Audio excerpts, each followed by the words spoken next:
اب عدالت نے خلا لکھ دیا تو ہو گئی ہوگی نا، خاوند کو پتہ بھی نہیں ہے. نہیں، یہاں پہ خاوند کو بلایا جائے گا اور اس کی رضامندی یہ ضروری ہے.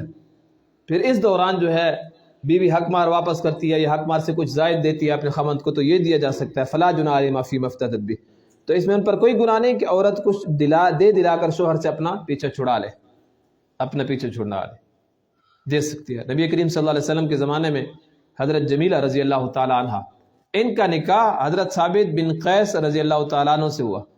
ایک مرتبہ صحابہ کرام بیٹھے ہوئے تھے اور حضرت جمیلہ رضی اللہ تعالیٰ عنہ نے پردہ ہٹایا تو اچانک سامنے حضرت ثابت بن قیس رضی اللہ تعالیٰ عنہ، یہ تھوڑی شکل کے اچھے نہیں تھے.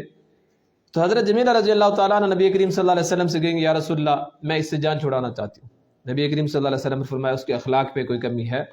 کہا نہیں یا رسول اللہ ولکنی اکرہ الکفر فی الاسلام، میں اسلام کے اندر نافرمانی کو برداشت نہیں کر سکتی، مجھے ان کی شکل اچھی نہیں لگتی، مجھ سے نافرمانی ہو جائے گی، لہٰذا میرے اور ان کے درمیان جدائی کر دی جائے.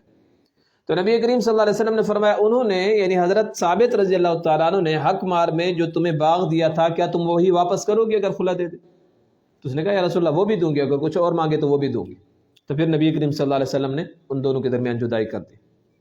یہ خلا طلاق کے قائم مقام ہوتا ہے، بس جدائی ہو جاتی ہے. طلاق بائن پہلے بھی بتایا تھا، طلاق رجعی وہ ہوتی ہے جس کے اندر واضح صریح الفاظ میں طلاق کا لفظ استعمال کیا جائے اور جو اشارات میں بولا جائے تو مجھ پر حرام ہے، تو ماں کے گھر چلی جا، ان کے اندر پھر دیکھا جائے گا. طلاق کی نیت ہوگی تو پھر طلاق واقع ہوگی.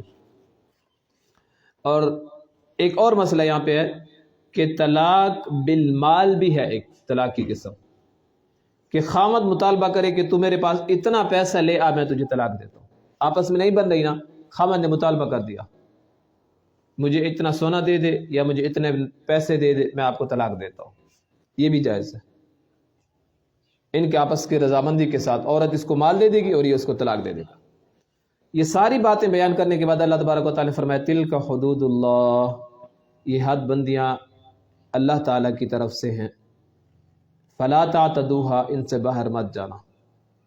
جہاں پہ روزے کا ذکر تھا اور زنا کی بات تھی تو وہاں پہ تھا فلا تقربوها، اور یہاں پہ اللہ تبارک و تعالیٰ نے فرمایا فلا تعتدوها، کیونکہ انسان کا کھانا پینا، مباشرت اور ان کے جو غایت درجہ، یہ غایت درجہ کی خواہشات ہیں، کھانا پینا مباشرت، یہ چیزیں یہ انسانی خواہشات میں سے ہیں. اور پھر ان خواہشات میں کبھی کبھی انسان آگے بڑھ جاتا ہے تو اللہ تعالیٰ نے فرمایا فلا تعتدوها، حد بندی سے باہر مت جانا. ومن یتعدی حدود اللہ، اور جو کوئی اللہ کی حدود سے تجاوز کرے گا فاولئک هم الظالمون، وہی ظالموں میں شمار ہوگا. ہر چیز کی ایک لیمٹ ہوتی ہے، ایک حد ہوتی ہے. مسجد ہے اس کی حد ہے، مدرسہ ہے اس کی حد ہے، گھر ہے اس کی بھی حد ہے. چار دیواری جو ہوتی ہے اس کی حدود بندی ہے نا. باغ ہے، زمین ہے، کھیت ہیں، ان کی بھی حدود بندی ہوتی ہے. حتیٰ کہ شہر کی بھی حدود بندی ہوتی ہے، ضلع کی بھی حدود بندی ہوتی ہے. سرکاری لیول پہ بھی، قانونی لیول پہ بھی، رواجی لیول پہ بھی ہر چیز کی کوئی نہ کوئی حدود بندی ہوتی ہے. ملک کی بھی حدود بندی ہوتی ہے جس کو باؤنڈری وال کہتے ہیں. تو اس طرح اسلام کے اندر بھی اللہ تبارک و تعالیٰ نے بعض چیزوں کی حدود مقرر کرتی ہیں. فلا تعتدوها، ان سے آگے نہ جانا.